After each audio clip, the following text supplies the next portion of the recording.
সর্ষে খোল আর কিছু উপকার পাবেন না। নিম খোলে কিন্তু আপনি 12% থেকে 22% মধ্যে কার্বন পাবেন, যেটা মাটির স্ট্রাকচার গঠন ঠিক রাখবে, জল দেওয়ার ক্ষমতা বাড়াবে।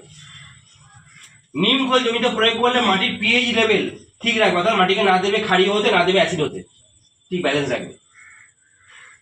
তৃতীয় নম্বর, নিম খোল প্রয়োগ করলে আমাদের দেখবেন বর্ষাকালে ধান, যে কোনো ধান দেখবেন চাক চাক জায়গায় জায়গায় বসে যায় না, মটকা মেরে বসে কি বসে না, বলে তো ওই জায়গাটা দেখবেন আপনি অনেক টুকরো ভাইরাস বলছি, অনেকে দেখবেন গোড়ায় দেখবেন কেঁদো পোকা দেখতে পাবেন, কেঁচোর মতো লম্বা লম্বা ফুল শুরু।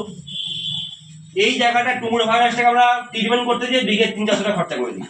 কেউ দেখবেন বলে যে জিঙ্ক দাও, জিঙ্ক দিয়েছেন হয়নি, কেউ বলছে আই অমুক দানা দাও, প্রোটন দানা দাও, হচ্ছে না, ভিটামিন স্প্রে করতে হচ্ছে না। আমি বলেছি ওয়ান টাইমস, একবার কাঁচা করার সময় নিম খোল দেবেন, যদি ধান বসে যায় এর মাধ্যমে আমাকে ফোন করে ডাকবেন, আমি আপনাকে সব কথা দিয়ে দেবো। নিম খোল দেবেন, আমরা কিন্তু ধান বসবে না চাকটা করে।